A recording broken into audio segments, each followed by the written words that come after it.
Hello, good morning बच्चों। आज की क्लास कक्षा 8 के लिए मैथ से अभ्यास 18 क्षेत्रमिति। बच्चों, इस अभ्यास में अब हम वृत्त की परिधि और उसके व्यास में संबंध स्थापित करना सीखेंगे और सीखेंगे कि इसका डेली लाइफ में प्रयोग कब और कैसे होता है और हमें ये सीखना कितना ज़रूरी है। मान लो कि ये कोई गोल ऑब्जेक्ट में हमें चारों तरफ डोरी लगानी है, तो कितनी डोरी लगानी पड़ेगी, या बैंगल के चारों तरफ अगर हमें गोटा लगाना है तो कितने गोटे की ज़रूरत पड़ेगी। तो हम इसको भी समझते हैं और अपना काम आसान बनाते हैं। ये वीडियो आपके लिए पार्ट 1 के रूप में है। बच्चों देखो, गोल आकृति की रेखा हमारी वृत्त होती है और इसके बाहरी नाप अगर हम लेना चाहें तो इसको हम परिधि कहते हैं। ठीक है, इस वृत्त की बाहरी माप जो हम देखें उसको हम परिधि कहते हैं। ठीक है, अब मैं जब इसको अर्धवृत्त बना दूं, ठीक है, अर्धवृत्त बना दूं, चाहे मैं किसी भी डायरेक्शन से बनाऊं, अब मैं ऐसे बना दूं या मैं किसी भी तरीके से इस तरीके से बना दूं, ठीक है, ठीक है, तो ये इसका केंद्र आ गया, मिल गया ना केंद्र। अब बच्चों, परिधि के एक छोर से दूसरे छोर तक केंद्र से होकर जाने वाली रेखा वो तो व्यास हो गई, और केंद्र से किसी भी डायरेक्शन में परिधि की ओर जाने वाली रेखा त्रिज्या हो गई। तो आप देखो, एक व्यास में कितनी त्रिज्या मिल गई, ये एक है व्यास या ये एक व्यास है, तो इसकी त्रिज्या कितनी हो गई, 1 और 2। कितनी त्रिज्याएं हो गई, 2। ठीक है, अब हम परिधि की नाप को नापेंगे और व्यास को भी नापेंगे और उनका संबंध देखेंगे कि कितना मिलता है। अब बच्चों देखो, जैसे कि इस वृत्त का सेंटर ये है, अब यहाँ से जब हम नापेंगे परिधि तक सेंटर से, तो कितना है, 5 सेंटीमीटर त्रिज्या है। तो व्यास कितना हो गया, पूरा देख लो, कितना हो गया, 10 सेंटीमीटर। व्यास कितना हो गया, 10 सेंटीमीटर। अब जब बच्चों हमने इसमें परिधि को नापा इस धागे से, यहाँ से हम नापते हैं, यहाँ से नापना शुरू करते हैं, यहाँ से, तो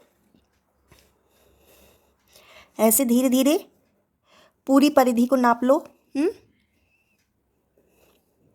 इस तरीके से।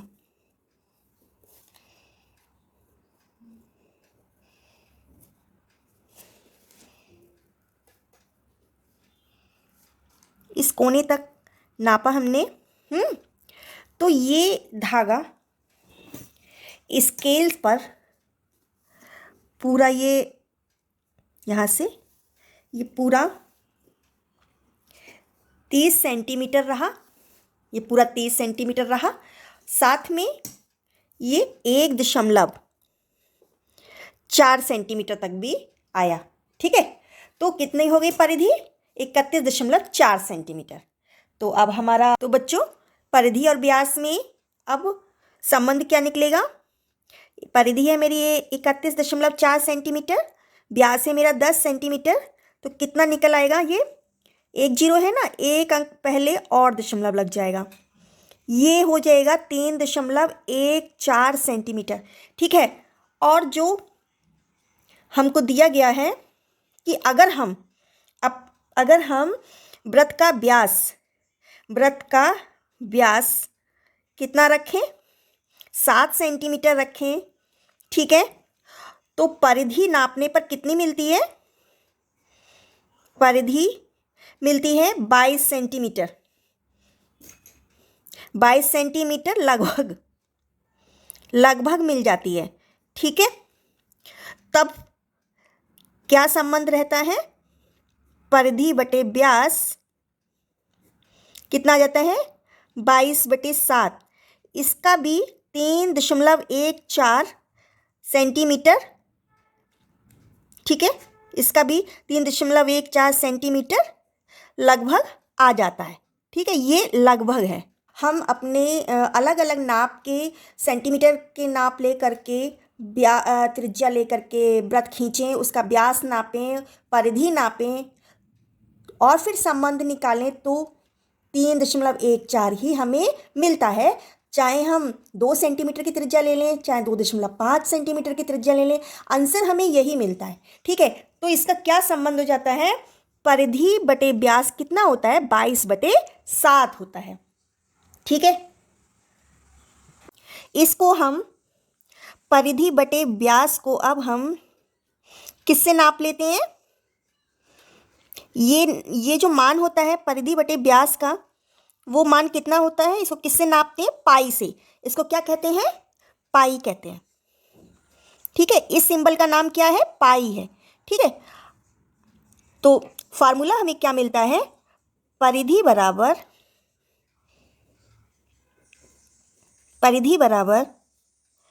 पाई गुणा व्यास। ये समझ में आ गया ना? व्यास यहाँ पे भाग में है, इधर जाएगा तो वो गुणा में हो जाएगा, है ना? अब व्यास कितना होता है? 2 त्रिज्या के बराबर होता है ना? तो दूसरा फार्मूला हमें क्या मिल गया? पाई गुणा 2 त्रिज्या। 2 त्रिज्या मिल गया ना, 2 गुणा त्रिज्या।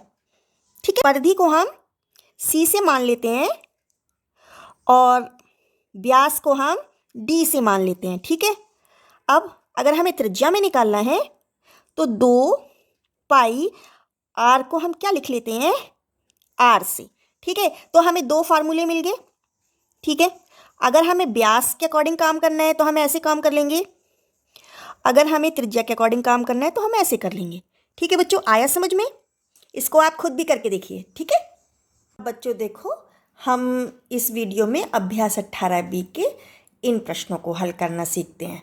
ठीक है, देखो बच्चों, पहला प्रश्न है, लोहे के पतले तार से समान व्यास वाले 8 छल्ले बनाए जाते हैं। यदि एक छल्ले का व्यास 22.75 सेंटीमीटर हो तो छल्लों को बनाने में कुल कितने मीटर तार लगेगा? बच्चों देखो, अब हमें क्या पता चल रहा है? एक छल्ले का व्यास कितना है? 22.75 सेंटीमीटर। तो समान व्यास वाले कितने छल्ले तैयार करने हैं? 8 छल्ले। अब हमसे पूछा क्या जा रहा है? 8 छल्लों को बनाने में कुल कितना तार लगेगा और वो बताइए मीटर में। ठीक है, तो इसका मतलब क्या है? एक छल्ले की अब हमें परिधि निकालनी है। मान लीजिए छल्ला इतना बड़ा है ना? तो उसकी अब हमें परिधि निकालनी है कि एक छल्ले में कितना तार लगेगा। अब बच्चों पहले हम एक छल्ले की परिधि निकाल लेते हैं। ठीक है, ये क्या होता है? C बराबर पाई डी। हमें व्यास मिला हुआ है तो हमने पाई डी लगा दिया। ठीक है, तो पाई का मान कितना होता है? 22/7 गुणा डी कितना मिला हुआ है? 22.75 सेंटीमीटर, है ना? ठीक है, गुणा कर दी। अब 7 का भाग लगा दो इसमें, तो 7 या 21, 1 बचा। 7 तो उतारने से पहले यहाँ दशमलव लगा दिया। 7 दूनी 14, 3 बचा, 5 उतारा, 7 पंजे 35। ठीक है, कितना आ गया? 3.25। अब 3.25 में 22 से गुणा कर दो, है ना? 2 पंजे 10, 2 दूनी 4 और 1 5, 2 3 6। ठीक है, फिर से कर दिया 2 से गुणा। अब 0 5 6 5 11, 6 और 1 7। अब ये 2 अंक पहले दशमलव है ना, इसलिए 2 अंक पहले दशमलव लगा दिया। तो कितना हो गया? 71.50 सेंटीमीटर। अब एक छल्ले में कुल कितने मीटर तार लगेगा? अब मीटर बनाने के लिए, अभी तो ये हमारे पास सेंटीमीटर है, मीटर बनाने के लिए 100 से भाग लगा देंगे, क्योंकि 1 मीटर में 100 सेंटीमीटर होते हैं, है ना बच्चों? तो 100 से भाग लगा देंगे। इसका मतलब है पहले इनकी गुणा कर लो। ठीक है, ये 8 से गुणा कर दी। 0 8 पंजे 40, 4 आया, 8 एकम 8 4, 12 की 2, हासिल 1, 8 7 56 और 1 57। अब ये 2 अंक पहले दशमलव है ना, तो 2 अंक पहले दशमलव लगा दिया। कितना आ गया? 572/100। अब 2 0 है ना, तो इसमें भी 2 अंक पहले दशमलव लग जाएगा। अब ये हमें कितना आंसर मिला? 5.72 मीटर। तो आंसर क्या बना? आंसर क्या बना? 8 छल्लों में कुल 5.72 मीटर तार लगेगा। ठीक है बच्चों, आया समझ में? बहुत आसान है। अब बच्चों दूसरा प्रश्न है, हॉकी के डंडे पर पतली डोरी लपेटनी है। यदि डंडे का व्यास 4.9 सेंटीमीटर हो और 250 उसके फेरे लगाने हो तो कितनी लंबी डोरी की आवश्यकता होगी। ठीक है, अब हॉकी के डंडे का व्यास कितना मिल गया, 4.9 सेंटीमीटर, और 200 फेरे लगाने पे कितनी लंबी डोरी हमें चाहिए होगी, ये हमसे पूछा गया है। तो हॉकी की पहले परिधि निकाल लो, कैसे निकलेगी, क्योंकि हमारे पास व्यास है तो C बराबर पाई डी वाला हम फार्मूला अपना लगा देंगे। ठीक है, कितना हो जाएगा 22/7, पाई का मान कितना है 22/7 गुणा डी हमें कितना मिला हुआ है 4.9, 4.9 लिया। अब भाग लगा दो, 7 7 49, तो 0.7 आया। इस 0.7 में जब 22 की गुणा करेंगे तो कितना आ जाएगा, 7 दूनी 14 की 4, हासिल 1, 7 दूनी 14 और 1 15, तो 15.4। एक अंक पहले दशमलव लग रहा है ना, तो एक अंक पहले दशमलव लगा दिया।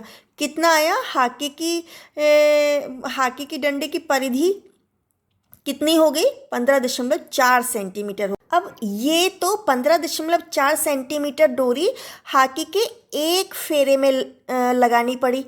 अब हमें तो 250 फेरे लगाने हैं उस डोरी के, तब कितनी लंबी डोरी चाहिए, तो 250 की गुणा 15.4 में कर देंगे, है ना, किया हुआ है। एक जीरो ले लो, 25 चौका 100, 10 आया, 25 5 125, 10 135 की 5, हासिल 13 आया, तो 25 से कम 25 और 13 कितना हो गया 38। ठीक है, तो कितना आ गया 3850 सेंटीमीटर आया ये। ठीक है, अब इसको हम मीटर में कन्वर्ट कर देते हैं। तो डोरी मीटर में निकालने के लिए क्या करेंगे, 100 से भाग लगा देंगे। तो ये 2 जीरो का मतलब होता है 2 अंक पहले दशमलव लगा देना। ठीक है, तो हमें कितना मिल गया 38.50 मीटर मिल गया। ठीक है, तो डोरी कितनी चाहिए हमको, 38.50 मीटर चाहिए। बच्चों आंसर क्या बना, डोरी के 250 फेरे लगाने के लिए कुल 38.50 मीटर डोरी की आवश्यकता होगी। ठीक है बच्चों, इस वीडियो में इतना ही। नेक्स्ट वीडियो में हम इसी के आगे के सवालों को समझेंगे। तब तक के लिए बेस्ट ऑफ लक।